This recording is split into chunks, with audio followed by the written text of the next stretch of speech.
interest or general nature thereof? Looking, hi Jeff. All right. Seeing none, we will move on, and I will introduce Jack Gibbons, who is here from Ontario Clean Air Alliance, and he's going to be making a presentation for us. So welcome, Jack, to the committee. Thanks, Emily. I turn it over to you. Thank you. And Casey, can you post my PowerPoint? You betcha, I'll do that. So some of the videos may disappear, but I'll put it up now.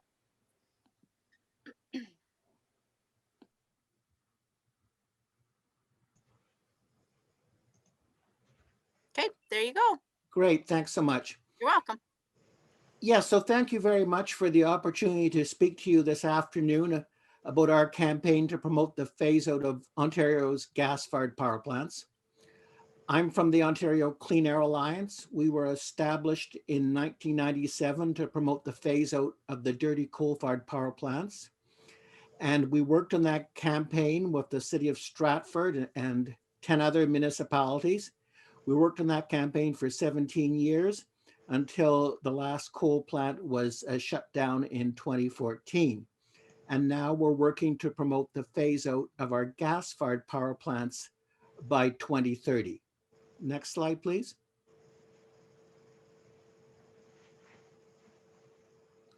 Now this slide shows the historic and forecast greenhouse gas pollution from our electric power plants between 2005 and 2040. And the good news is that thanks to the coal phase out, the pollution fell by 93% between 2005 and 2017. But since 2017, the pollution from the power plants has started to rise again. And according to the IESO, or Independent Electricity System Operator, the pollution from our gas-fired power plants will increase by more than 300% by 2030 and by 500% or more by 2040.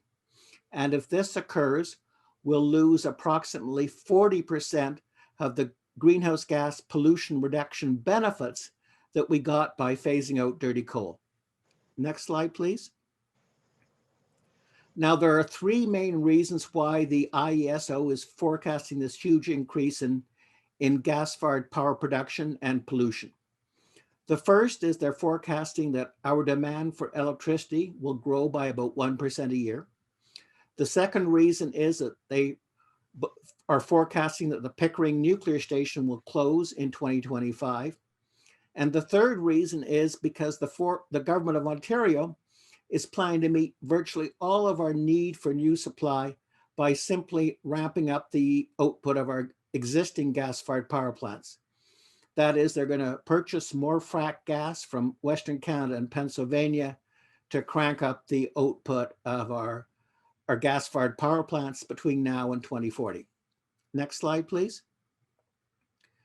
Now, as I'm sure you know, the government of Ontario has promised to reduce our greenhouse gas pollution by 30% by 2030.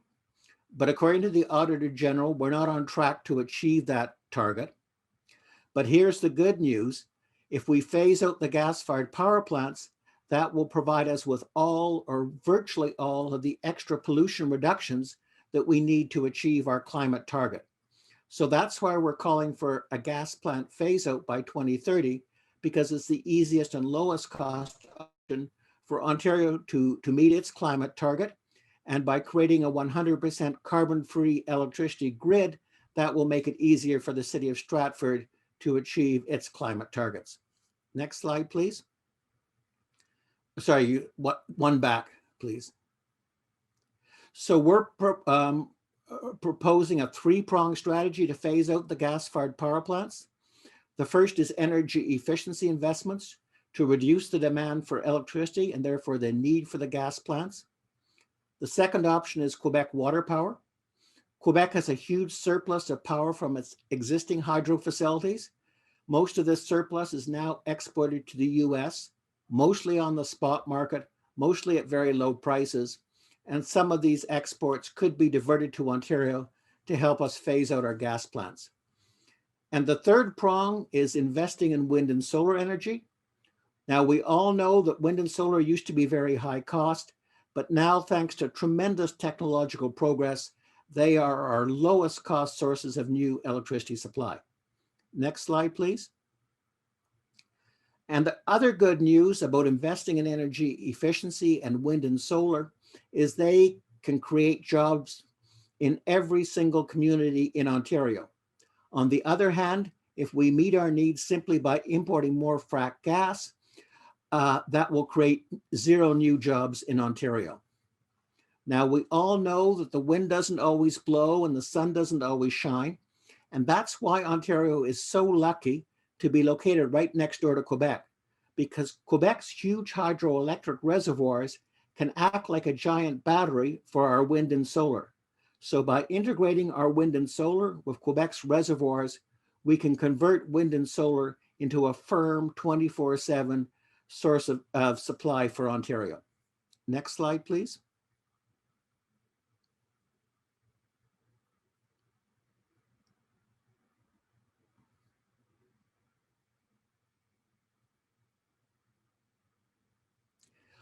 This slide shows that the costs of our carbon-free electricity options. And the lowest cost options are on the left. And the good news is that our proposed options, energy efficiency, Quebec water power, wind and solar, are now our lowest cost options to keep the lights on and phase out the gas-fired power plants. For example, if you look at the yellow bar graph in the middle with 9.6 cents on top of it, that's the price we're now paying Ontario Power Generation for nuclear power. And if you look at the bar graphs to the left, all of those options, energy efficiency, Quebec water power, solar and onshore wind, are all lower cost than today's price of nuclear electricity. So these options that we're promoting are our lowest cost options to phase out the gas plants. Next slide, please. And I'm pleased to say that we have now more than 50 organizations have endorsed our call for the gas plant phase out by 2030, including the David Suzuki Foundation, the Registered Nurses Association of Ontario, and the Canadian Association of Physicians for the Environment. Next slide, please. And in addition, 13 municipalities so far have passed resolutions calling on the Government of Ontario to phase out our gas-fired power plants. So that's why I'm here today, because I'm hoping that your committee will recommend to the City of Stratford that they also pass a resolution requesting Ontario to phase out our gas-fired power plants by 2030 in order to help Ontario and Stratford achieve their climate targets. So thank you very much for your attention. And if you have any questions, I'll be pleased to answer them. Okay, I'm just switching back to gallery view to see about questions. Mike Sullivan, I see your hand up. You didn't put natural gas cost on the chart with all the other costs. What is it? Well, yes. So if you look at the natural gas plants that we have in place now and that we're paying for, if you look at the total cost in terms of the capital cost, the labor cost, the fuel cost, it's about 14 cents a kilowatt hour now. But if you just look at the fuel cost of ramping them up, it's about 3 cents a kilowatt hour. My understanding is they make up a large part of the current electricity bill, because we pay them to run even when electricity is cheaper than 3 cents. Well, that's true. They're paid whether they run or not. The good news is we signed up for a lot of gas-fired power plants to help phase out coal as quickly as possible. But the IESO signed 20-year contracts with those power plants. And the good news is, but by 2030, 80% of those contracts will have expired.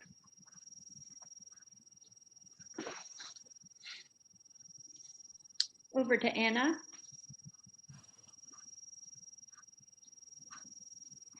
Just So I unmuting. can't hear you. Thank you, Jack. I just wondered, it looks as though what would be, you're thinking would be ideal would be a combination of wind and solar with Quebec as backup?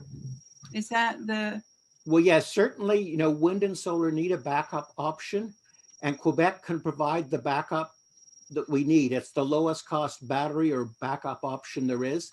There's an MIT study that found that, you know, for people, for jurisdictions that are lucky to be located near Quebec, this is their best backup option for wind and solar. But in addition, they do have surplus water power. So we also could be just importing water power from their existing hydroelectric facilities.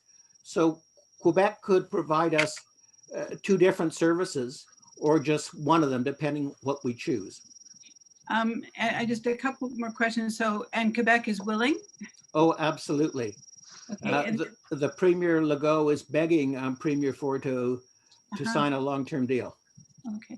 And my other question was, I just wondered about wind and solar because as I understand it, the province of Ontario canceled contracts that were had for wind and pursuit of wind and solar projects. So is that correct? They did cancel? Oh yeah, absolutely. They canceled lots of wind and solar projects.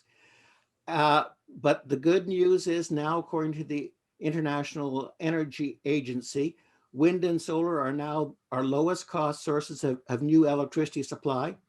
The International Energy Agency forecasts that 95% of the world's new power capacity during the next 5 years will be renewables. So like Ontario's going in a totally opposite direction from the rest of the world. Where the government of Ontario recently spent $2.8 billion to buy 3 gas-fired power plants, and now they're projecting to ramp up their output by 500% or more, whereas the rest of the world is going renewables. Okay, well, I just wondered how willing we might, how we might convince them just on the basis of cost to return to looking at alternative sources. Well, it's a matter of building public support. And when we had the coal phase out campaign, one of the key reasons that we were successful is we had the support of 11 municipalities, including the city of Stratford. And we also had the very, very strong support of Mayor Hazel McCallion. And it was her support that first really got the coal phase out campaign ball rolling. I mean, she in March 2000 had a press conference outside the Lakeview coal-fired power plant in Mississauga. I was with her, and she called for Premier Harris to phase out the Lakeview coal-fired power plant. And as a result of her call, 1 year later, the government of Ontario issued a legally binding directive to Ontario Power Generation requiring the Lakeview coal-fired power plant to be shut down. So municipal leadership is so important. Okay, thanks very much. Jody and then Sammy. Thank you for your presentation, Jack. I'm just curious if you know, so Kitchener had a resolution. Yes.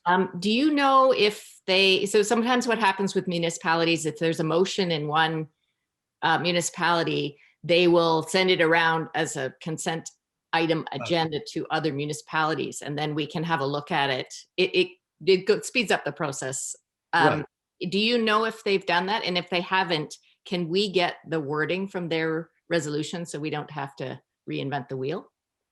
Well, absolutely. After this call, we can forward you. I think we've got on file the resolutions from at least 11 of the 13 municipalities so far. I think I have that at my fingertips right now. And I also believe that my colleague, Eve Wyatt, may have sent a draft resolution to the clerk, or to maybe it's Casey. Great, thank you.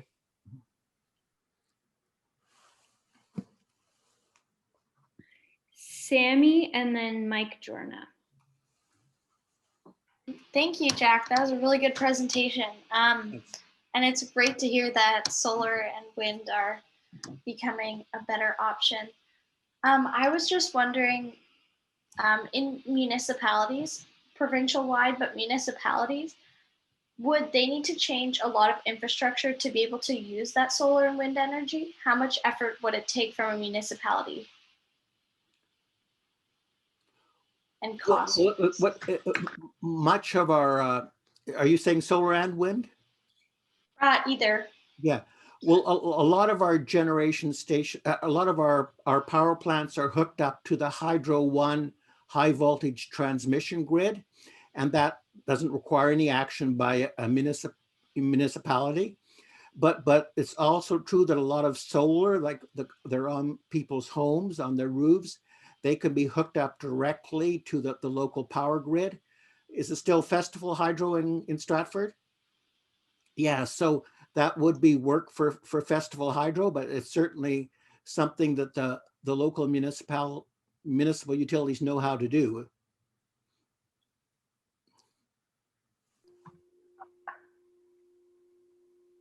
So then over to Mike Jorna and then Bonnie. I see your hand up.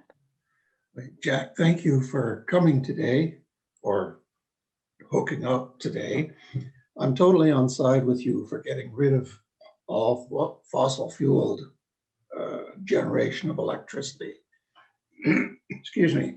I'm also concerned though that while on today's scenario, this all looks very good, if cars start phasing out gasoline and running on electricity, and all kinds of other things in society are switched over to electricity, I hope the demand doesn't outstrip the ability of Quebec solar and wind to keep on supplying it.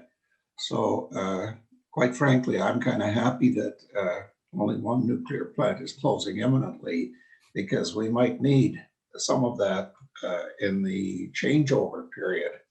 But yeah, the concern about what's happening to the atmosphere, I think definitely justifies the phasing out of natural gas.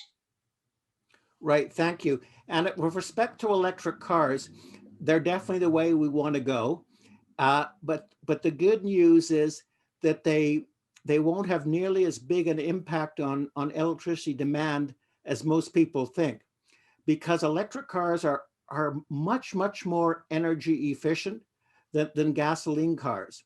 So for example, if 1 million cars in Ontario became electric, that would only raise our electricity demand by 2%. If all of our cars went electric, that would only raise our total electricity demand by 17%.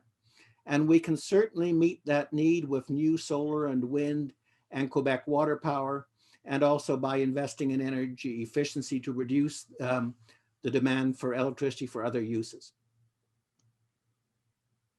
Thank you. Bonnie, I think you had your hand up. I was just going to say that I think we have 12 projects in town that are already have solar panels on their homes. And the city has, I forget, it's either 3 or 4 projects of solar panel around the city. I know there's one up by the Rotary Complex. There's one over by Olone, and I can't remember where the other one is, if anybody knows. But so, you know, we've already got that. And there's several homeowners that have, you know, got converted to solar. I think there's one small windmill on Devon, and that's about it.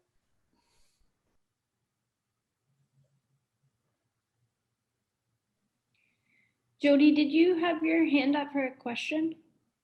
I just wanted to follow up on what Bonnie was saying. I actually have solar panels on my house. And I did have them installed with the microfit program, which was the previous provincial government program. Festival Hydro, it's no problem at all to hook in. Normally, cost-wise, you do hook into the grid and not use your own solar panels. Yeah, but it was very easy to do. And yeah, I highly encourage, once, hopefully, the government will come out with some more packages like that, where it'll allow homeowners to add to the solar system. And, you know, it generates a fairly decent amount of electricity just from one house, one rooftop. And Vonnie, I saw your hand up. Thanks for your presentation, Jack. I find it interesting that the lowest costs are the programs that provincially don't exist anymore. The energy efficiency, the solar and the wind. Yes, The three programs that used to exist. Yes, so what we're doing is not rational. There are very low cost alternatives that are also very clean. Well, and the energy efficiency stat just points to the importance of some of the discussions that we've had around this table, like Mike Sullivan that you've been bringing up about the energy efficiency of homes, what we've included in the climate action plan, or what we heard about from our neighbors in Oxford County in terms of the affordable housing being maximum energy efficiency. Like you say, it's the low hanging fruit, and it's nonsensical the way that we're going. My question would be, so you're here with an ask, Jack, and it's that essentially our E&E committee makes a motion that the city of Stratford sign on with the other municipalities that have done that. And you've indicated that you'll share the other municipalities' wording for that.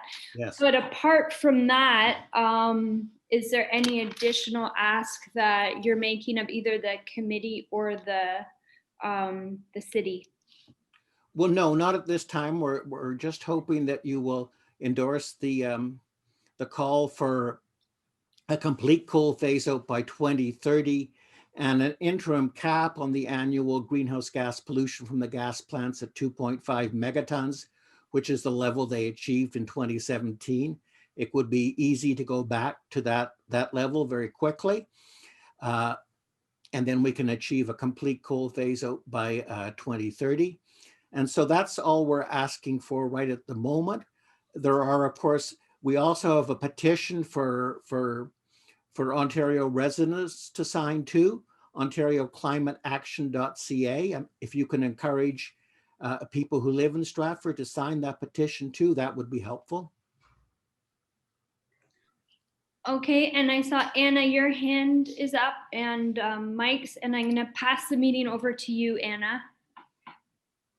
And I'm gonna mute. Thank you, Jack. Thanks, Emily. Thank you. I just wanted to clarify, Jack, there is a resolution at the bottom of this 2-page summary that we received. Is that the municipal resolution, or? I assume so. I don't have it in front of me, but I'm pretty sure my colleague Eve Wyatt sent to Casey a draft municipal resolution for Stratford. So I have it. It's here. It's at the bottom of those 2 pages. Is that what you're asking us to pass today, or? Well, yeah. If at the bottom it says basically we're asking the province to phase out the gas plants by 2030. Yes, that's the ask. Well, I can read the resolution unless. Shall I read the resolution? Sure. Okay. So it's under the paragraph entitled Municipal Resolution. Therefore, be it resolved that the City of Stratford requests the Government of Ontario to place an interim cap of 2.5 megatons per year on the greenhouse gas pollution from Ontario's gas-fired power plants, and develop and implement a plan to phase out all gas-fired electricity generation by 2030 to help the City of Stratford and Ontario meet their climate targets. And be it resolved that this resolution be sent to the Premier of Ontario, the Minister of Energy, Northern Development and Mines, the Minister of the Environment, Conservation and Parks, all local MPPs, and the Association of Municipalities of Ontario. Yeah, So that's it. That is the resolution that other municipalities have used? Well, yeah, we've sent them all basically that draft resolution. Some municipalities have modified it. Okay. But yes, that's what we're recommending. That's what we're asking for. Okay. Any discussion of the resolution? Would you like to discuss it today or consider it and come back next meeting? Mike? Well, we only heard the operative clause. There must be a number of whereas clauses before that, are there? And assuming that there are, because Yes, there are. There is under the municipal, in the document that was sent, there is under municipal resolution. Yeah. Um, I do feel that Stratford should take some time to make sure that it represents exactly what Stratford wants to say.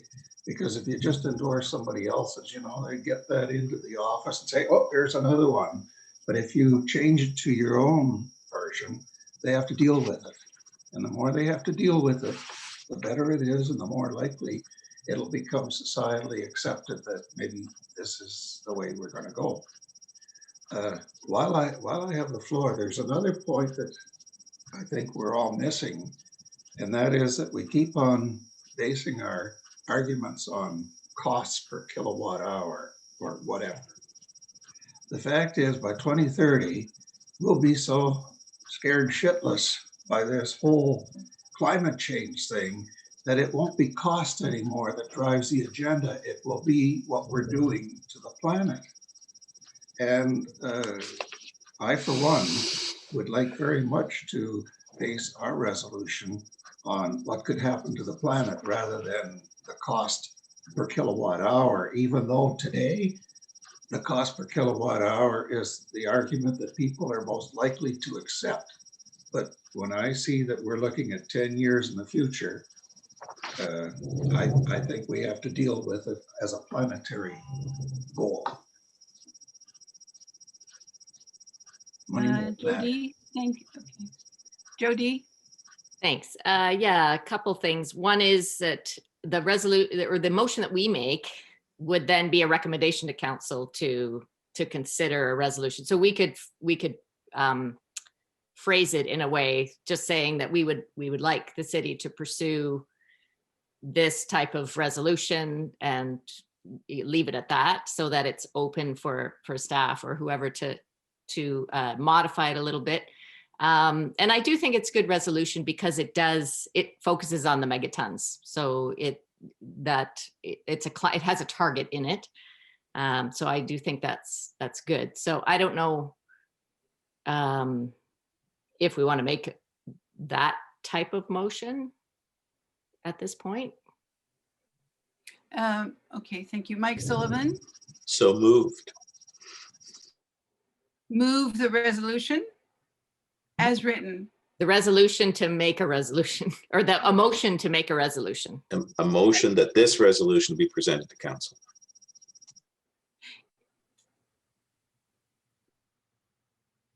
Did everyone get a chance to read it and read the whereas part of it? No, I missed it. Oh, okay. I missed it too, but I think if we say in the motion that it wouldn't have to be adopted as written, but a form of a resolution based on this one, maybe we can word it that way so that it can be modified. Have some wording you want to suggest for your motion, Mike? Might I suggest that we take Mike's motion as sort of a notice of motion for next meeting, when we'll all have a copy on paper and we can at home make our own sort of revisions that we would like to see. And in a matter of about 15 minutes, we would come up with a ready-made resolution to pass on to council for them to pass or not pass. How would you feel about that, Mike? Can't hear you. You're asking that we defer this to the next meeting? I don't have a problem with that.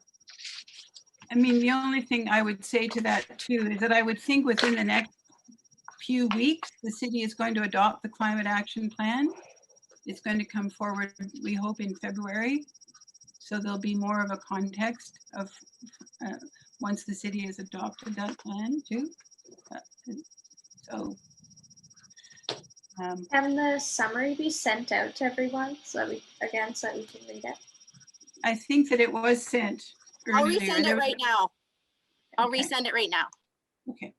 Yeah, I Thanks, just Lisa. found it again on that old email, but I hadn't noticed it either. So Yeah, there were a number of things that came out in quite rapid succession, so it's easy to have missed it.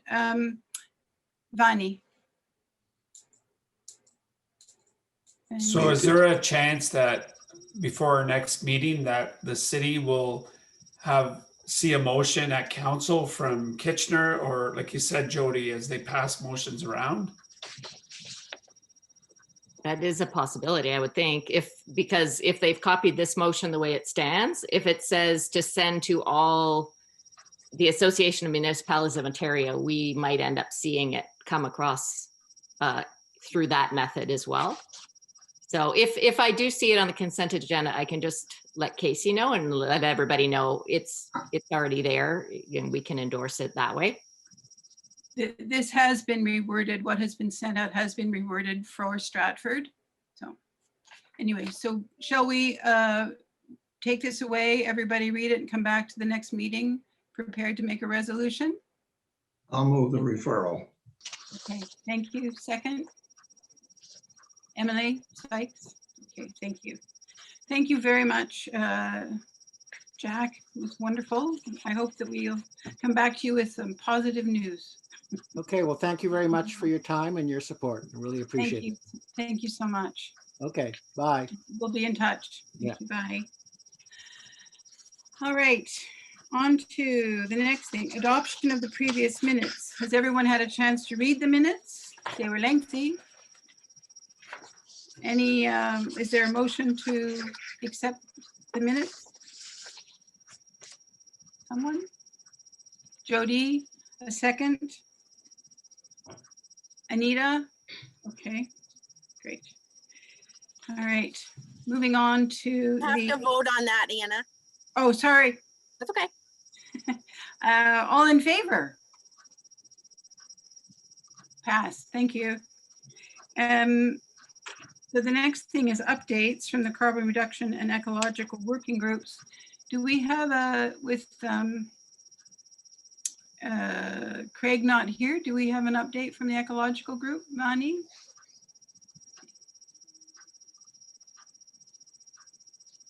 Bonnie, you gonna give it? Mani, are you the?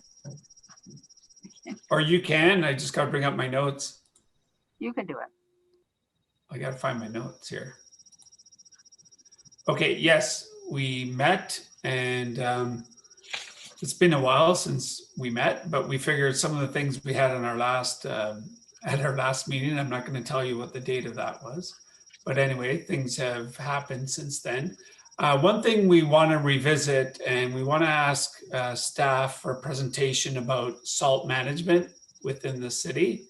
So we just, I know they should have a salt management plan, but we don't know. So it'd be nice to reach out to staff and to come to a meeting and talk about that. So how we do that, Jody or Bonnie or Casey or Tatiana can help with that. We also talked about, here's the note here, about the environmental coordinator. We had that. There was a discussion back when we had met with the city, and now that Rebecca has been on, and Jody, I think she ends the end of February. That's correct. If she'll be staying on in some form, because that would help see this climate change plan through. We talked about invasive species work that we had on our list, and that's been ongoing, and the shoreline work. Craig and other UTRCA staff were out yesterday and today doing the North Shore work.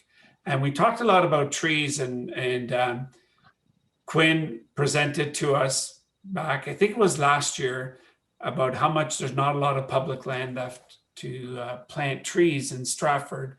So we do have school properties that we could plant trees on, but that's kind of on hold.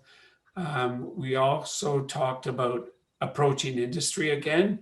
We did years ago, and we had some industry with Standard Products, and then Reliance Electric. We started some work there, and whether sometimes the industry, they don't want to plant trees because there's expansion projects or future expansion that the land is earmarked for. So whether we even look at doing wildflowers, and maybe they be more open to that. We're also looking at, we talked about the John Street Weir that came up at committee last year, and what's happening with the Weir. And there is a plan to close Center Street or TJ Dolan for as a hiking trail, and whether we can put something across the Weir as a path. So that came up. And then let's see here. Yeah, I think we talked about the tree trust, and I think we're going to reach out and see how they're doing. About, they have an industrial program, but we have contacts. We can reach out to the to industry and see if they're open to planting trees, because that seems to be where the land is. Did I miss anything, Bonnie, Jody? No, I was just going to bring up at the community blue meeting today, we were talking about, we're planting more trees again, like continuing along, like, you know, how we started on St. David Street down by past the train tracks. We're working our way all the way down to Wellington Street. But like you say, it's, we've applied for grants before, and we've got lots of trees, and we work through you and get lots of trees in too. It's the running out of the land of it. You know, and we did discuss at the meeting, possibly talking to the factories about if they don't want to put it on their sites because of future expansion, wondering if they would consider coming across the front of their plants, you know, like, and planting trees there. And I mean, the more tree cover you can get, the better. Yeah. And we are going to be giving away those trees. The tree power, yeah. Tree power thing. Yeah. And there is the ash that we're taking down at the dog park that was earmarked for infilling and replacement last spring, but we couldn't go because of the pandemic. And hopefully that can be done this year. Go back and put trees in there. So there's still infilling to do around Stratford, and there's trees we have planted, and there's always infilling. But for massive areas to do tree planting, it looks like the industrial land's the biggest piece of land out there. Anything else, Jody? Yeah, actually, so Craig did, I started the process of finding out about the John Street Weir. Oh, yeah. So I reached out to Ed, who then ended up reaching back to Craig, so we're kind of going in a bit of a circle, but Craig did find some information on, so I don't know if everybody's familiar with what a weir is. It's not a dam, but it just sort of stops up the water. So he sent me a report basically saying that it doesn't provide any flood control function. It has stop logs in it. So it's like a hunk of concrete with some stop logs so that it'll create sort of a pooling. And they're not quite sure why it was installed in the first place, but they think it was recreational. So the logs are installed after the spring melt, and then the water is ponded behind that. And then 10 years ago or so, they considered just stopping using it because the one season they didn't put the logs in at all, and they noticed that the health of the water and the aquatic life was way better. So for the health of the river, it's much better not to have the weir in and to have that ponding effect. I guess the people that back out along there, they like it because the water level is then higher. When they look out their back window, they see a higher water level. So he gave me a list of pros and cons, but the biggest pro for not using the weir is the water quality benefits. He said that for visual, you can actually go into the river bed and narrow out the channel and kind of make it look good by narrowing it down. It also reduces things like odor, like algae growth, which creates odor. It's better for the fish, safety. It's better if the water is shallower because you're probably less likely to drown. The only the cons to removing it would be there's one less place to fish, basically. And it maybe doesn't look quite as nice. And it's not as good for canoeing. So those were the reasons. Ed is going to follow up with the folks at the Upper Thames to see what the recommendations would be. But as we're doing the work along that stretch and putting in a multi-use trail, I was thinking the Weir would be perfect because it's big blocks of concrete. It would be a perfect spot to put a multi-use bridge going over for cycling and pedestrians so that they don't have to use the John Street Bridge, which is quite narrow. So I also asked Ed about that.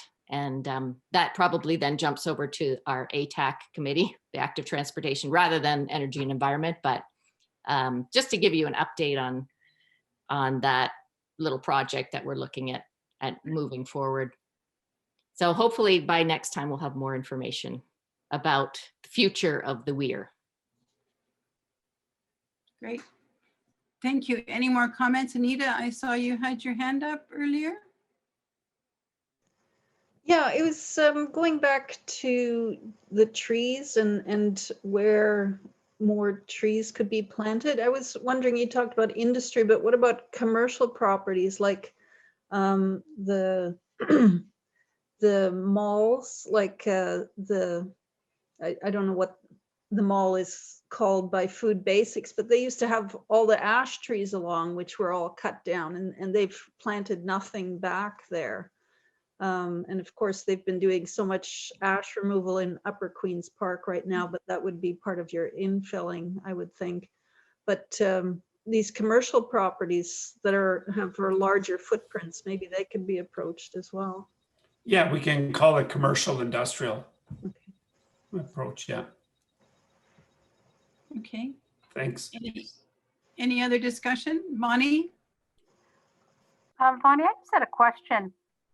So I don't know if you know the answer to this or not, but our local parks that are in the community, I think there's 43 parks or something, are they sort of maxed out the amount of trees that could go on them? Do you know? I think Quinn is very strategic on where the trees go in those parks. From experience years ago, we did plant in one of the parks. Oh, geez, the name off of Mornington. What's that park? I have right here. What's it called? Oh, Tattersall? Yeah, Tattersall. And there was some pushback on planting in there, and which Quinn didn't expect. So again, I think things might have changed now because that was quite a few years ago, 10, 15 years ago. So I think he's very strategic in where he wants the trees to go. And again, like if you look at Shakespeare Park or other parks like that, where the splash pad is, larger trees should go in there for shade. So he's very strategic, but I can have the conversation with him again if there's any areas he wants to naturalize in the parks. Okay, thank you. Any other discussion? Great, thank you, Vani and Jody. That's great. Wonderful things happening there. So next is our carbon reduction working group. And we did send minutes from the meeting we had last week just because a number of ideas came up. But basically we were taking on the, I don't know if everyone had a chance to look at those minutes, but there were minutes plus 2 pages of ideas for posts to the city to continue sending our posts to Mike Betts to post, which I think, oh, Emily, are we doing that once a month? Oh, she's gone. Anyway, there were 2 pages. One was ideas for posts. Yes, once a month, and Mike is on board. Okay, so there's a list of ideas there for posts, and we just created that page so that people can send in their ideas, and we'll keep the list going to forward on to Mike. And the other was a list of ideas for a webinar to continue with the idea of our public education initiatives as I realized in the minutes from the meeting in February where the climate emergency was declared that we were assigned a task, which is to do public education. So we discussed various webinar ideas that we could do until there's a time that we could hold public meetings. So I don't know whether you had a chance to look at the ideas that are listed there, but again, we've put out some ideas hoping that that might generate other ideas from the rest of the group. But at the moment, what's happening, we were this started off by discussing what we might do with Climate Momentum jointly, because they're initiating a number of projects. And so Climate Momentum is hosting a webinar on February 17th. And I believe that they will have David Maybury from South Oxford, is that right, speak. And then I think Emily's going to give an update on what E&E is up to, and Rebecca Garlick is speaking as well, but just in a limited way. And then Kathy Vasilakos is coordinating a webinar on transportation based, I guess, on the transportation part of the staff recommendations. And one idea that we had as a kind of launch, assuming that maybe we would do a webinar once a month, would be to ask Rebecca Garlick, and I guess we'd be looking at March or April to do this, to really give a state of the union in terms of what the results of the climate report are and what the feedback was from the community was, and to have their, and to give people in the community an opportunity to discuss the report with her and actions that we could take. And then there are a number of other webinar ideas to discuss. So I think that's really what, I think that's the substance. Is there anything I've forgotten here? Oh, yes, one of the things that came up then is how do we actually do this? Because we don't have a Zoom account. And in order to host, that we have access to, because as I understand it, Casey, we can't really use the city one, could we, if we were to do a webinar? Or Tatiana, if she's there. You could run it by Tatiana. Oh, there she is. Sorry, my apologies to the chair. I was having some technical difficulties earlier, so I've just been keeping my video off. If it is an initiative that the committee is partaking in, then certainly we as staff could assist with setting up a webinar for you. And would that be limited to the number of participants, or it's a? So it would likely be my account through the chair. We have a limit of 500 attendees. Okay. So it doesn't include any panelists that are invited. Panelists are like you presently. Okay, well, that would be enough. Okay, because that was one of the questions that came up, is would we need to buy our own Zoom account in order to host a webinar? So if we could use the cities, that would be great. And I think we'd be looking at March. Well, and then we'd see if there were costs to have a moderator or something. And I believe in our education budget, we would be able to cover the cost of a moderator. And what else? I think that's about it in terms of the general points. Does anybody have any questions about that, or did you have any thoughts about the posts and the webinar idea? You like it? Yes. Well, I guess the one thing would be, what do you feel that launching a program with a presentation by Rebecca Garlick is a good idea as a kind of first State of the Union webinar? Because I think that's where we'd begin if you guys are all in agreement. I don't think we need a motion. Do we need a motion to continue doing this work? No. Okay. Well, if you're all in agreement, then please do send your ideas for the post. And Emily Sykes, would you be, or Skelding, Sykes, Skelding? Which is it? Sykes is my maiden name. Skelding's my married name. So my email is still Sykes. Yeah, so either one works. Would you be willing to, if people have ideas for posts, would you be willing to have people send them to you? Yes, yep, absolutely. and webinar ideas. So if please take a look at those pages and send your ideas to Emily, and we'll keep you updated and continue meeting on this webinar idea.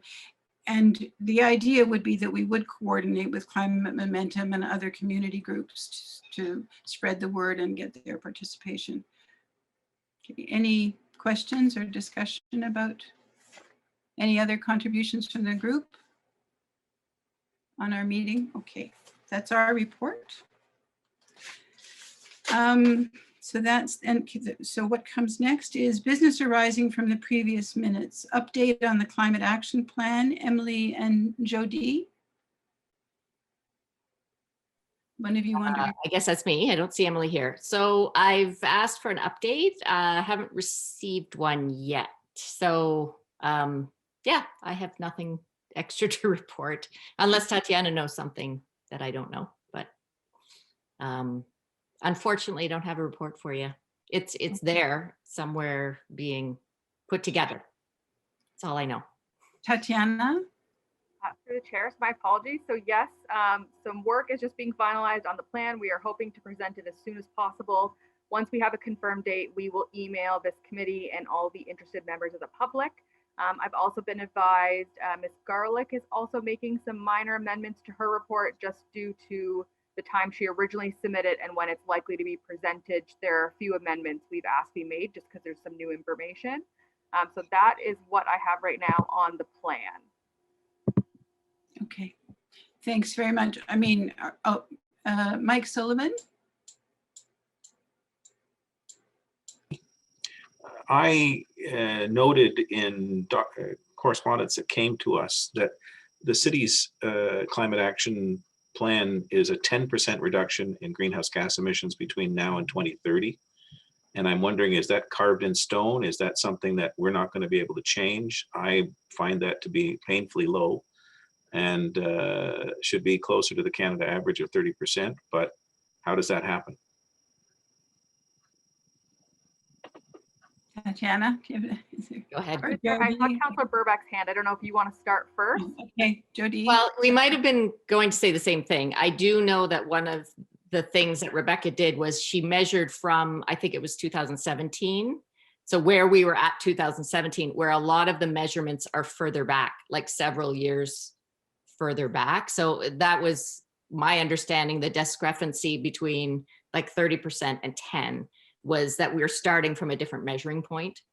Yeah, I don't know if that's the same thing Tatiana was going to say.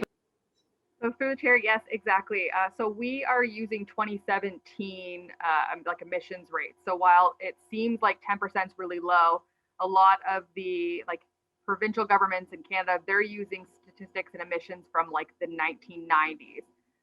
So with using current emissions levels that we have, we can do a 10% reduction, which still actually brings us close, if not further beyond the Canada emissions reduction. I will say that is my high level understanding, but that is the main difference between the two. We're starting with 2017 emissions levels, not the 1990s. Do we know what Stratford was? It was, I think it's the yardstick they're using is 2001, or I forget what the Paris commitment, what the base year was for the Paris commitment. But do we know Stratford's emissions then? Through the chair, what I can do, I don't have the information in front of me, but I can work with our deputy clerk who's been working on the plan, see if he can kind of put together some information. I think it was presented at the end of last year to this committee, but we can re-email it out. And then if there are any further questions, either him or myself can answer it. With respect to whether the emissions is set in stone, the targets, technically a target hasn't been set yet. That's what we're going to be proposing. So any member of the public, once we are presenting the plan to council, could ask to be a delegation, and then they could request that council pass a higher target. So no, it's currently not set in stone, but I'm hoping the additional background will be helpful in explaining why it's 10% and not something like 30%. Fair enough, thank you. Thank you. Bonnie? Well, I know we already did some reductions. So I'm wondering if part of the report in some place we should actually state maybe what it was back in the 1990s and what reductions have already been done. I know like but there was the anti-ID bylaw and there was some different, I forget all the things. There was greening of the arenas and there was different things that we had already done that was reducing our emission target. So I know people aren't going to understand if we say it's 10% at 2017, if they don't understand we've already done reduction. Like maybe we're making a mistake at starting at 2017. I'm not 100% sure on that. Maybe we should be starting back further and showing how much we already have. I mean, we could be at 30% already. I don't know. Okay, Jody, did you have something? Well, I was just going to add that there are various documents around, like since the early 2000s, there are documents that I've come across and read. Like Kate, do you know anything about those documents? But I'm pretty sure that there was the Liberal government provincially required documentation for carbon emissions, or at least greenhouse gas emissions. So that information's kicking around. I don't know how far back it goes. Anyway, Mike Sullivan. Canada's target is a reduction of 30% from 2005, not the 90s, and the requirement from the provincial government was for municipal emissions. It was only for municipal properties and properties that the municipality controls. It wasn't for the overall.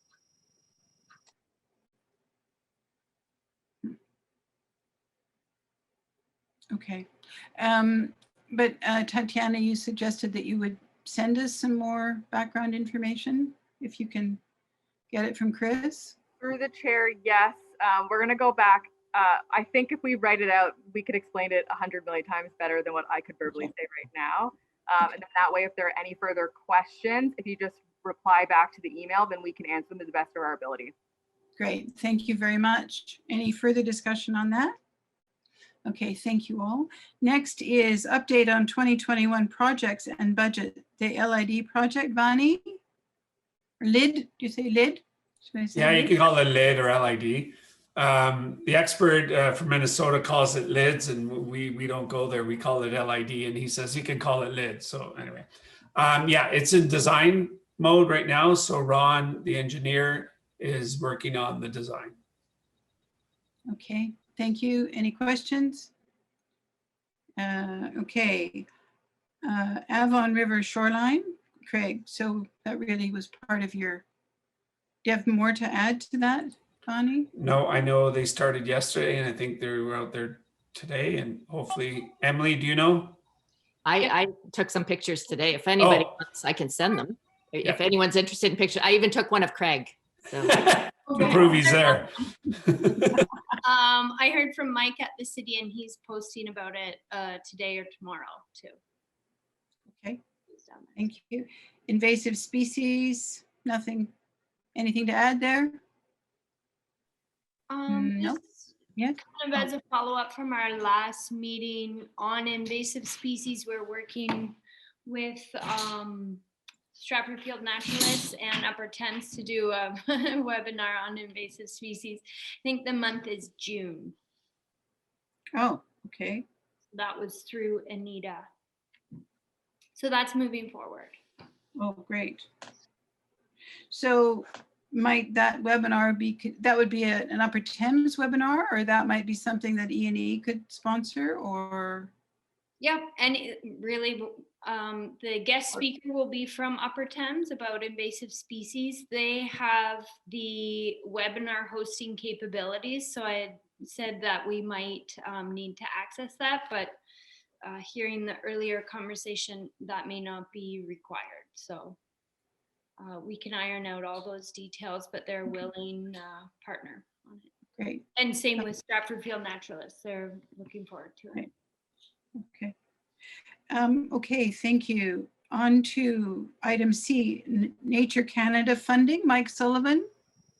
So it isn't actually Nature Canada that's funding, it's Nature Canada that was coordinating.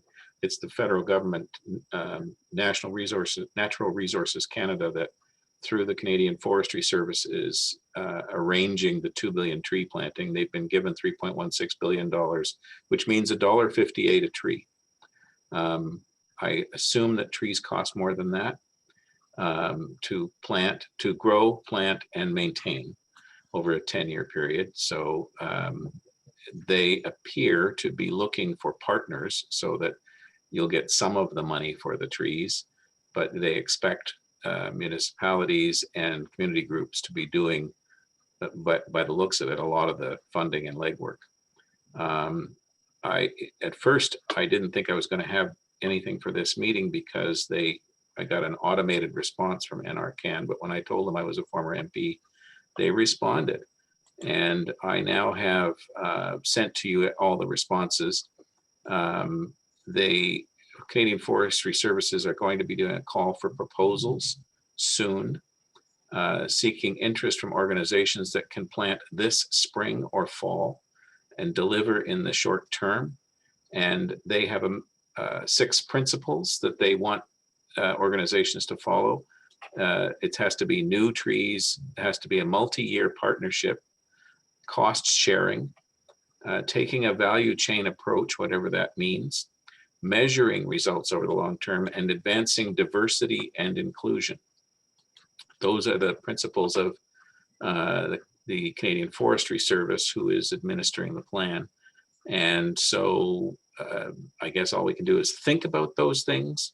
And I've sent you all a copy, and we'll keep an eye on their request for proposals. And we already have some tree planting going on in the city of Stratford, but this will be much, much bigger. I noticed in the discussion earlier, people were saying that it's hard to find places to put trees. In my neighborhood, it shouldn't be, because it used to be farmland and it's now devoid of trees. So I'm sure there are lots and lots of homeowners who would love to have access to trees for tree planting in their own yards. Each person in Canada has to plant 12 trees in order to meet the 2 billion, 12 trees a year, sorry, in order to meet the 2 billion promise, but I don't think we're going to be anywhere near that. And the 2 billion promise is an area the size of Prince Edward Island will be planted with trees. So watch this space, I guess, and I'll keep you informed. Jody, thank you, Mike. Jody, and then Bonnie. Yeah, I think this would actually fit nicely into the project that we're launching this spring, which is tree power. And then just a comment on no more room for trees in Stratford. There's plenty of room. It's privately owned land as opposed to publicly. So Quinn's feeling is that on public land, you couldn't do a huge planting of trees because there just isn't space, but definitely private homeowners, which is what the tree power right now is going for, homeowners in people's residences. And that's kind of why we were thinking industrial commercial. That's the other privately owned land that we could really expand onto, because they're bigger pieces of land. And again, whether we do trees on those lands, or if they're potentially future development, we could do scrub or natural meadows, something that could be 5-10 years and at least produce some sort of natural value. Right, and it sounds like we're well positioned to take advantage when they finally do launch this thing. The other thing I've heard about, but I don't know if there's any opportunity for this in or near Stratford, is the reforestation of farmland. There are some places closer to Lake Erie, I think, that are being reforested, that are worked out farmland that was tobacco crops, for example. And I don't know if there's anything like that around us. I know that the Sheeny proposal included planting trees at an arboretum somewhere north of here, but I'm not exactly sure where, in order to replace the trees that they were cutting down on that land. Anyway, it sounds like there's stuff happening, and we just need to keep track of what the federal government is doing. Okay, thank you. Vani, did you have something to add? Yeah, I'm a little interested in their thing that we need to have trees planted this spring, because I don't know how you get, we're in February, and how you would get trees ordered unless you actually go to a nursery that has trees in, because we're always planning a year ahead or 6 months ahead and ordering trees in December and early January for spring planting. So that's interesting. But just to put things in perspective, when we were planting in Stratford with Quinn and on public land, we were doing 200, 250 trees a day with the school groups, and it'd be 5 days, 10 days of planting. That's a lot of trees we were adding to the environment. So those are the scales we were doing our planting in. So when we're saying there's no more room for that scale of planting. So we can still like infill, and yeah. We'll work with Quinn, we'll find some areas. And for farmland, with the price of farmland, there's not a lot of farmland to be planting trees. That's okay. All right. Thank you. Anybody else? Oh, Bonnie? Well, I had to drive to St. Paul's on Sunday and come back. And I went, I call it the alone road out, like went out Lauren, turned left on that road. I think it's 122, I'm not sure. But when I was driving along there, what I really noticed was that the wind was really drifting that day, right? But every time we came to an area where there was a forest or woods, the road was bare. So, I mean, I know we can't really do that, but there are some farms that are in Stratford. I mean, I wondered if we could encourage them to put, you know, lines along their tree and down their border again. Like, you know, just, especially if we can get the trees so cheap. And so I'm just trying to figure out how that works. Does the city put the money out, or does the landowner, would they pay for the trees? Does anybody know? I know if we're doing it on our lands, we'd pay for it, but on private lands, would we have to order them in as a city and then sell them? Like say they're $1.78, what would you do? Sell them for $2 or something, or how would you do it? I don't know where you're going to get $1 trees. Well, I thought he said it was $1.70. That's what they give you. Yeah. They're not, you're not buying them for $1.78. I can tell you that. Yeah, I know. I thought Ontario had some windbreak programs. So like there's private landowner. Yeah. Yeah. Private landowner. They can go into one of these associations, and then they can get funding and help with planting windbreak specifically. Yeah. And they also, there's like another initiative to kind of connect woodlots so that wildlife can eat more easily, you know, move from one area to the next, rather than having these isolated woodlots, which really aren't that great for any species that want to live there, because they can't travel. Yeah. So there are programs around. It's more rural based, I think, rather than city based. Yep. Any other discussion? Mike Sullivan, were you looking to have a resolution come from the committee eventually, or? I don't think that there's a position to do that until we know what the federal government has got in the way of a proposal. Okay, great. Thank you. Anything else? Okay, thanks very much, everybody. Mike Sullivan, you're the next 2 items. Smart Energy Conference update. Well, there's another one in April. Maybe I'll go to that one. I didn't get to the one in February. So, and they're fascinating things. I was at one in Halifax when it was an in-person one, and there was lots to learn, but I didn't get to go to this one.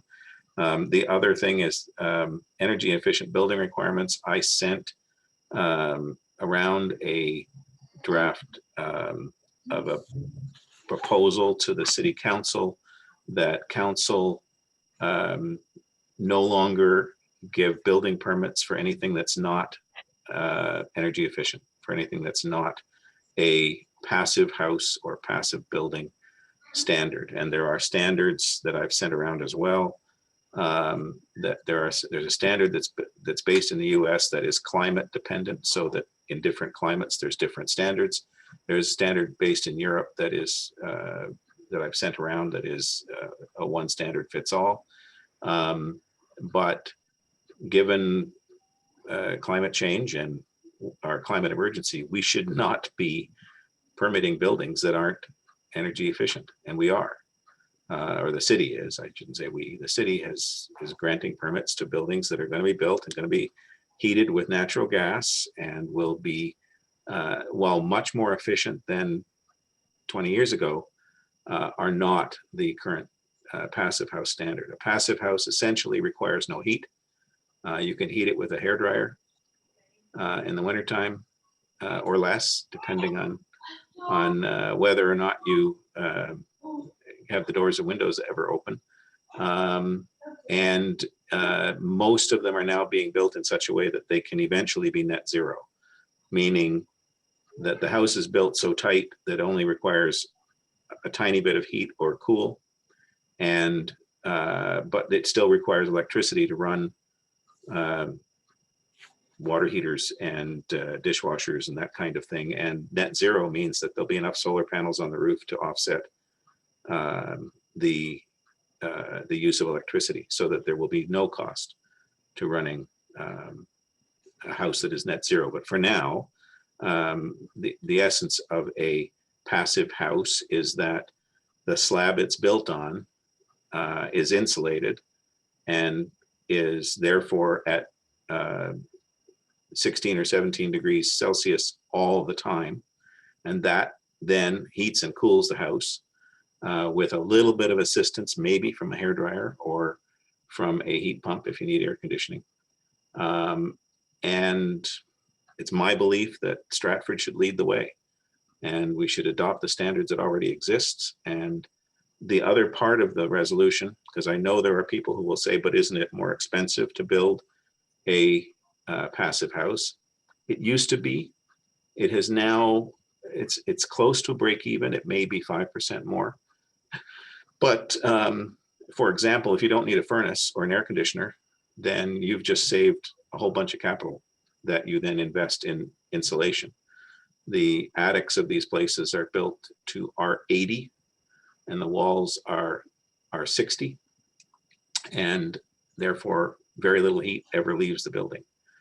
But those standards do require some certification on the part of the builders and on the part of the tradespeople, and those certifications are available. The training is available, and there are builders in our area that are already doing this. There's a development going in Embro that will be 6 townhouses and 24 homes that will all be passively heated and cooled. And there is, and that's a part of the Oxford County initiative that you all knew about. The point of this is, the point of the second part is that if there is reluctance on the part of builders and developers to come to Stratford to build, then the way to encourage it is to lower the cost of the development charges and the property taxes by the value of the extra cost of building a passive house. And I've guessed at 10%. You might want to put a different number in there, but the point would be that builders would come because they would know that for 5 years or maybe 10, they're going to get a break on their development costs and property taxes for the future owners of the difference between building a regular house and building an energy efficient house. That may be something that you don't need, but I threw it in there as an idea. Anyway, it's a motion from me. Okay, thank you. Discussion? Comments? I'm just wondering whether the city does have, I know some single tier municipalities do have the power to set variances in their development charges, and other municipalities don't. So I would just wonder, does Stratford have the ability to vary the development charge based on something like environmental net zero standards? I don't know, but I see Councillor Burback has got her hand up. Yes. Jody? Yeah, I'm pretty sure the answer to that is that we do have the ability, because I'm pretty sure we just put our development charges up. They had been at the same level for a number of years. I know we have the power to change development charges. I'm just wondering if we have the ability to vary Discount them based on the Yeah, type. I'm not quite sure about the discount model and if that would be allowed, or if you'd need a separate set of development charges that were at whatever percentage lower. Yeah, that's where it gets a little tricky. The other piece of it is like we don't have anything like this right now. So I think the motion's great. I just wonder if it would be, is it a little too much that council might be like, it's a lot. I don't know. So maybe it's worth just trying it and we'll see what kind of reaction we get. The other thing is I've just this morning, somebody sent me a link to a new organization. It's called Climate Caucus, and it's for city councilors and mayors. And it's a specific climate group. And I'm really excited because I joined up right away, and they do have working groups in a lot of different areas. And I'm pretty sure that this type of building would also be in there. So it's a group of elected officials kind of working together and looking at policy and different things. So there may be an opportunity for me to dig around and see, like there's a lot of municipalities or councillors from BC in the group, and they're kind of driving the initiatives. And so a lot of the ideas from BC are really great. So maybe I can do some investigation of what's happening in other places. And is there already some legislation like this that municipalities are already using that is successful? If you want to have more information before we go ahead. That would be great, Jody. Thank you. Tatiana, did you have your hand up? Through the chair, yes, I did. Thank you so much. So I just wanted to add just some additional comments. So it's my understanding with a DC reduction, the city could undertake it, but we would have to offset that reduction by making a contribution to the DC fund. So with respect to this first motion, there is a lot that would be involved. And I think if the committee is interested in pursuing this, the first step would be to potentially refer it to staff for review. I do just want to make sure that legally we are permitted to require passive standards on residential dwellings and units and stuff. So I before making a motion that council adopt a policy, perhaps the preferred motion would be that it be referred to staff for review investigation, and then staff can come back and outline what can and can't be done, or if there's anything else further that would be required. And then that way council also has all the information about if there were going to be a reduction in development charges or taxes, that money still has to be recouped somewhere. So that financial implications would be beneficial for council. Great, thank you, Tatiana. I just wanted to say too, it is in our staff document that we've attached to the climate action plan. On page 4, there's a number of things that we're asking we do ask that the city should require all new housing applications for development conform to net zero energy standards. So there's a paragraph and initiatives in our own recommendations to council for the climate action plan. So this is in step with that. Any other discussion? Mike, would you like to follow up on Tatiana's suggestion that be referred to staff? Or? Mike Jorna had his hand up, I think. Oh, sorry, Mike, I'm sorry, I missed you. Actually, I did, and I think what you have there, Mike, is a really good suggestion, but it's a set of goals that we want to see put in place. And as Tatiana just mentioned, to do that, it's going to have to take a staff input to council.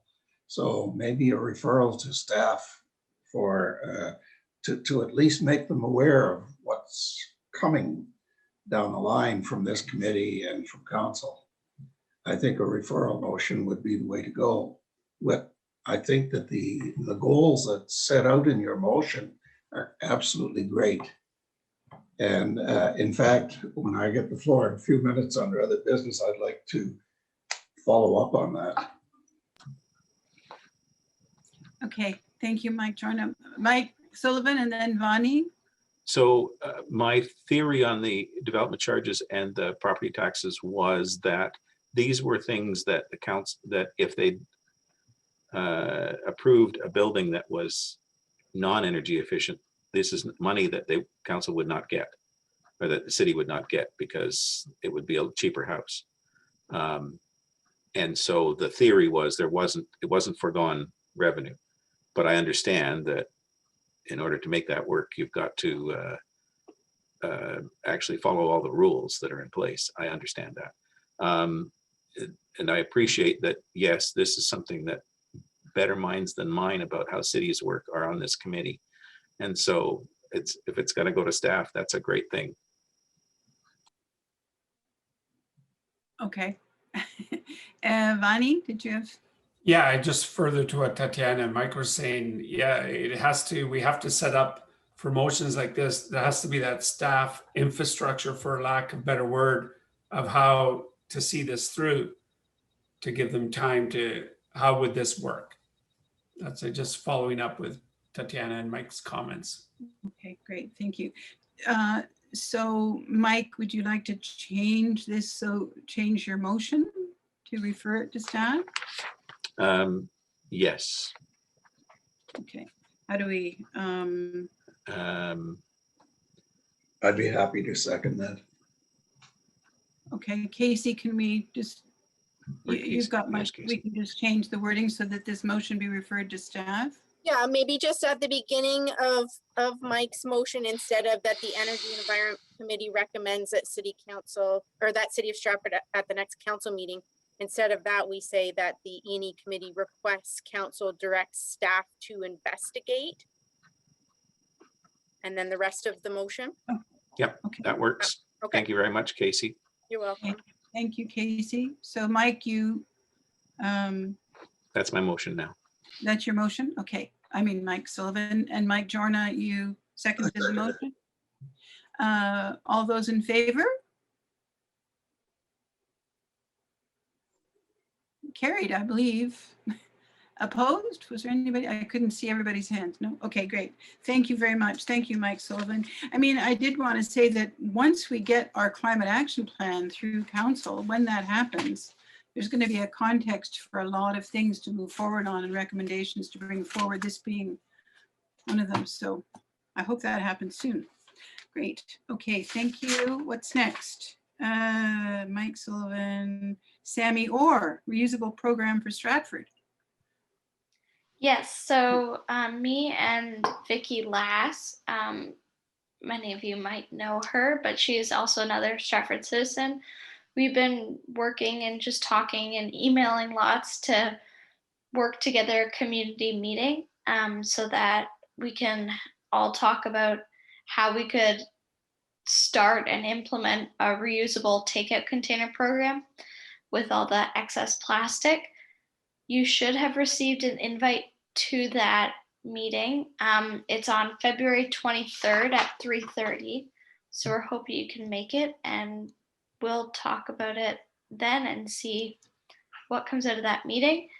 And also we have invited, I remember last time that we discussed this, the health unit was a concern. We have invited the health unit, so there will be a representative at that meeting. Great. Bonnie. I mean, we have an official plan meeting at 3 o'clock for council. Is this going to be recorded that we can watch it after? We hadn't discussed recording it, but I can mention it and let you know if it will be recorded. I'd like to hear what happened, but I can't imagine our meeting is going to be over in half an hour. So, you know. Okay, thank you. Anybody else? Was there a comment? Anybody else have their hand up? Great, okay. Thank you, Sammy. What a wonderful initiative. So thank you. I hope we can all attend on February 23rd. All right, under new business, we have first the annual review of E&E terms of reference. Have you all had a chance to look at them? And are there any questions or comments? Any updating, editing? Anyone? Bonnie? Since we just got them yesterday or today, can we refer that to the next meeting so we can take a look at them? Can we, Casey? Yeah, okay, let's do that. Thanks. Thank you. This old question. Nomination of 2 E&E members to serve on ATAC, 1-year term. Active transportation and What's the C for? Active Transportation and Advisory Committee. Advisory Committee, okay. Do we have 2 willing members? It's a great group. Come and join us. Anybody? Somebody? What do we do if no one, does anybody wish to be nominated? Does anyone wish to serve? I think if Just nobody, one meeting a month, isn't it, Jody? it's 1 meeting a month. It's the same as this committee.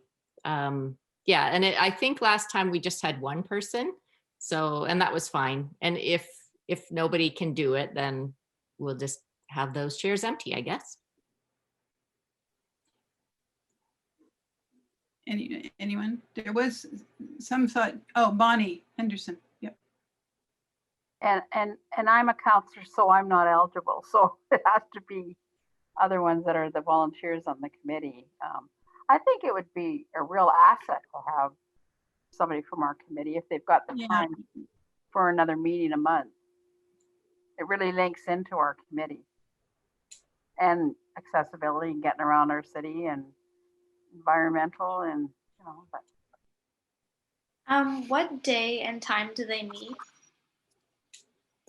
It's the last Wednesday of the month at 7. Sorry, I was going to say 4, but it's 7 o'clock in the evening. I'd be interested in that, but I can't make it that time of day. I can't either. I would like to. All right. Well, it looks as though we have no willing participants out there. One thing that I might say, we had discussed at the ATAC committee changing the time. So just in the light of you both saying that it's not a great time, would it be better if it was earlier? Like say 4, 4:30? Actually, we can't do 4, but like maybe 5. Would that, like, could you do that on a Wednesday? No? I couldn't, not for. I'm wondering if it's worth us going through the motions of changing it so that we could have a few more people on it. Okay, maybe not. I would, but I can't do it on Wednesdays for the time being. Anybody, sorry, Bonnie? I was just going to say, is it cast and sewn to be the last Wednesday of the month? I'm wondering if, would another Wednesday work for you too? Like say the 1st, 2nd, 3rd, or 4th Wednesday of the month? Like it also has to coordinate with staff because we only have, secretaries only have so many times and there's a, what is there, 23 advisory committees, so it's hard to accommodate them all. Okay, well, we we need to, I mean, what is the protocol here? We need to find someone. At least, I mean, is that? So through the chair, what we could do is we could relist it in a couple of meetings and see if anyone's circumstances have changed. If there isn't someone that can be appointed, that's fine. But if there is someone's schedule that changes or someone expresses an interest, then we can certainly consider it at that time. Okay, great. Thank you, Tatiana. Okay, Bonnie? I just have a question. If we're not going to be able to find anything, is that going to affect quorum for the ATAC committee? Because we have 2 seats on there and that's going to make the quorum short all the time, 2 people short from the meeting. Will we have to change the terms of reference if we don't get it somebody soon? Through the chair, we can review that at a later date. Okay. How many members are there now? I don't remember. I think there's 8 or 10. Oh. Like something So in the neighborhood. Yeah, there are. It's a big committee. Yeah, and actually more people, like we had several more people apply to be on the committee that we could actually have on the committee. So I should have told those people, apply to the E&E committee and then you can serve on this one too. Okay, yeah, but the E&E committee is really hard to get on. It's a really like exclusive club. Anyway, it seems as though the committee does have some members and willing and you're willing to look at how the composition of it might be changed a bit. So shall we leave that for now and see if people's schedules change and we can revisit this at another time? Okay. What else have we got? So under new business, I think I have both mics. Is that right? Other business, Mike Jorna? Okay. No motions today, but a suggestion, and this is basically to follow up on Mike Sullivan's motion, which I think is really good for new development. But we've got a city that has about, I think about 11 or 12,000 residences, if I remember correctly. And they're not going to disappear on us, and they need to be addressed as far as getting rid of fossil fuels is concerned. Now, if you recall, at the end of last meeting, we talked about the possibility of whether it might be okay to have ground source heat available for a brand new development, say like an affordable housing tract. And that seemed to be an idea that some people liked. But here's something else. In the existing city, as I recall, we have about a 50-year cycle of completely rebuilding roads. And I'm thinking that it should be very possible to look at each rebuild as it comes along. And we do then the plumbing, we do the water, we do the fire protection, we do the electricity now, which is underground, we do the sewers. Why could we not add solar heating, or not solar, but ground heating plates as part of that infrastructure with stubs running to the property line of each home? And then as each of those homes' furnaces needed to be replaced, they could switch over to a municipally supplied utility of ground source heating, which would, over a period of, I guess, 50 years, bring Stratford's fuel demand on a fossil fuel basis to just about zero. And this is not something that's going to happen in a hurry, but I wonder if you could give it some thought. It's kept me awake nights thinking about it, what's possible here. And maybe at the next meeting, we could have the engineer who is in charge of Stratford's municipal road rebuilding program to talk to us about the possibility of something like this. It would have a lot of wrinkles to iron out, but if it's something that could catch on in Stratford, we would probably be setting an example for the rest of the country in their existing cities, which are not going to be as easy to change over as new development, which is what Mike Sullivan was talking about earlier. So that's basically an idea that I want to float. Any comments on it? Jody? Yeah, I think it's an interesting idea. I have a question. Is geothermal the same thing as what you're thinking, ground source heat, or is that? That's exactly the same. Okay. Okay. But it's neighborhood geothermal rather than individual right geothermal. Yeah, I don't know a whole lot about it. I do know that we have to take into consideration where our aquifers are. I think we have, is it 8 or 10 wells in various places in the city rather than one single source. So that's something to consider. I also heard a program on CBC radio on the weekend about heat pump, which I'm not really familiar with. I thought it was more of a rural thing, but apparently that's also a type of heat that can be used in urban settings. But I'm just throwing it out there as another idea. The one thing that really captured my attention was they were interviewing this couple from Nova Scotia, and they were able to afford their heat pump furnace or heat pump system because their municipality gave them a 10-year interest-free loan in order to purchase it. So that I thought, well, that's kind of a neat thing, like some kind of interest-free loan program where the municipality would get money back might be an interesting thought for retrofitting homes. Well, this would be sort of a neighborhood heat pump program, but ground source heat or geothermal heat is a lot more energy efficient and draws less electricity than an air-based heat pump. And this, you know, when you talk about the aquifers, if we can have a road with sewers underneath it without affecting the aquifers, we can put in heat exchange piping without affecting the aquifers. That's a good point. Could I just, one of the things that we had talked about was having guests come, and I'm wondering, I mean, would it be helpful if we thought of having a heat pump expert come and a geothermal person? I mean, you say the city engineer, but I wonder, would he or she have that expertise to talk about it? Maybe we should be looking for experts to come and speak to us to improve our knowledge, or give us, begin to give us knowledge. I thought about that, Anna, and I thought that, you know, the city engineer is the one who would be responsible for implementing it. And he would probably, or she would probably be the one to say, well, you know, let's get some expert advice on this and see what's possible.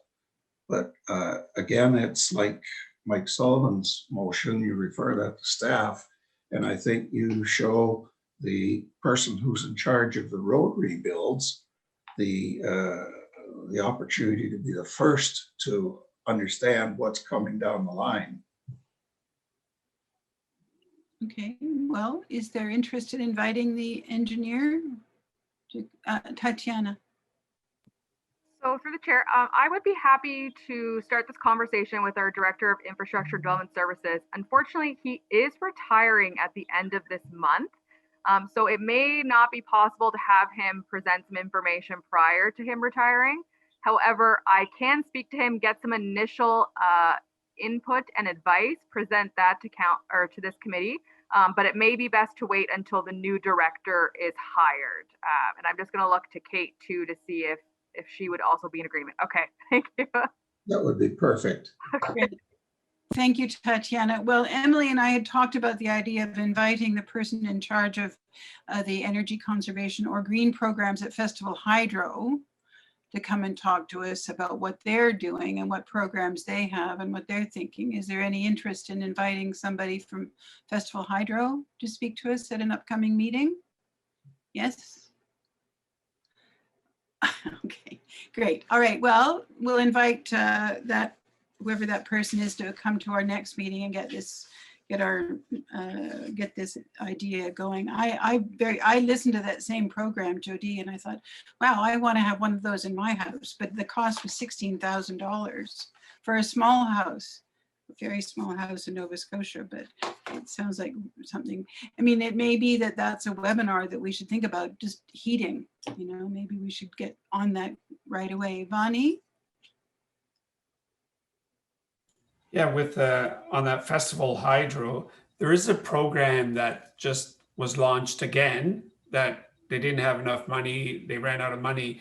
But basically with Hydro and Enbridge Gas, they'll come out and it's for low income properties. So low income homeowners can call and get an energy audit, and they'll look at your appliances and they'll replace appliances, your fridge, your freezer, and your dehumidifier.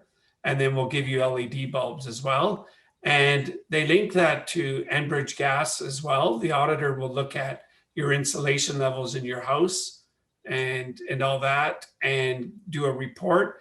And actually they will put insulation in your house for free as well to up that to reduce your energy costs. But that's for low income.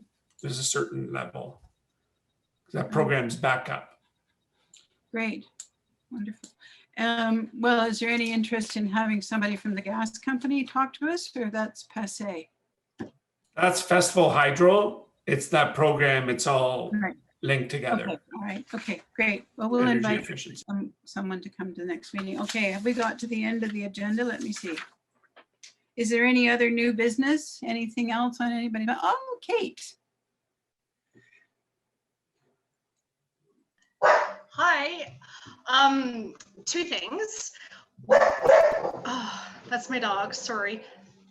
Get the dog. One thing is Sammy and I were in conversation about the reusable containers, and she brought up a great idea. She wanted to know what, not reusable, or like what kind of takeout container would be accepted in the blue box or in the green bin.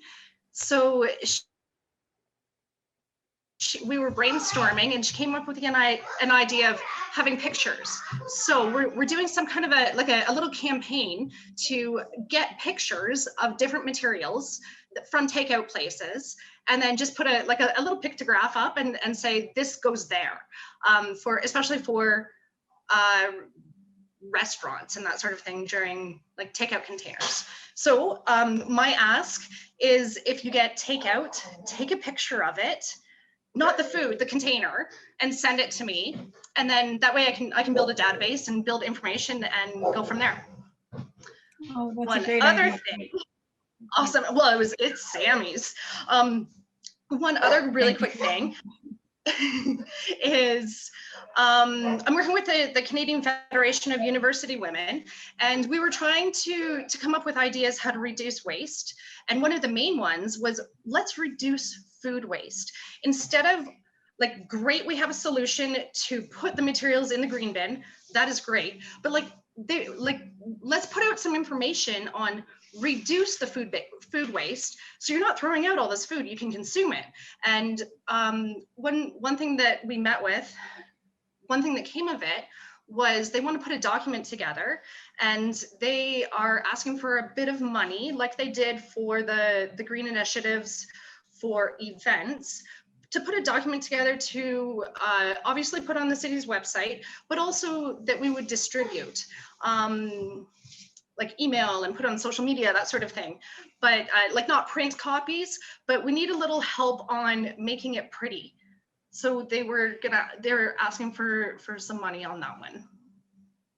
Well, I mean, somewhere in our documents, we're promoting the idea of the Love Food Hate Waste program. I think it's in our staff recommendations that we're. I was just about to ask if that was a precursor to that or related to that. Well, I think we are suggesting it in our recommendations. I think the way that the previous the greening events thing happened was they presented a proposal and asked for, I think it was $600, which paid for the design essentially. And I think we have money in the education budget for that kind of thing, right, Emily? Yeah. So they could just put together a request and I mean, come to a meeting if they want to, just for the next meeting. That's great. But there is that Love Food Hate Waste campaign information somewhere. I think it's in. It's in the waste section of the climate action plan. Right. Yeah, I think there's a link in there. Okay. Any other new business? Bonnie.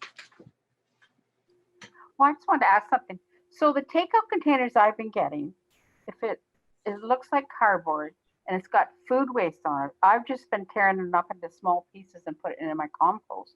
And the section that isn't stained, just like the pizza box idea, I've been taking that, throwing it in the recycle. But I don't know, I forget what we got the other day. Oh, it's from Tim Hortons, and they put the donuts in a little thing, and I wasn't even sure if that was cardboard because there's no symbol on it, right? Like some of the cardboards have a symbol. So next time you get it, take a picture and email it to me. Okay, no problem. I'm always getting takeout. Perfect. Perfect. Any other new business, anyone? Do I see any hands? Ruby, are you raising your hand? She would. Get this meeting over, she says. I was pointing to the other Emily. You raised your hand, right? Oh. Yeah, I just had a really quick question for Kate. The current place that we're sending our compost to now, is it going, does it accept the same things, and will it be the same process as what our own compost here in Stratford would be, if that all goes forward? Yeah, okay, cool. Hi, Emily. Hi. I interned under Kate when I did my graduate program a couple years ago. So Nice to Welcome see addition to energy and environment. So good to see your face, Emily. Yeah, so one of the major reasons why we went with Stormfisher is, well, first of all, the price, but also they mirrored exactly what we are going to be accepting in our plant down the road. Cool. Okay, any other questions? Okay, moving on to upcoming events, the Tree Power event, April 9th, 10th, everybody noted. And the date of the next meeting, March 4th, 4 p.m. electronically. And the last item is adjournment. Do I have a motion to adjourn? Anyone? Jeff, seconded. Mike Sullivan, all in favor? And I just wanted to ask, did they need any help with the tree thing? Yeah, we'll take volunteers for sure. Okay. Bye. Bye. She is so Bye, everybody. Bye. Thank you. That was a Bye, great Ruby. meeting. Bye, everyone. Bye.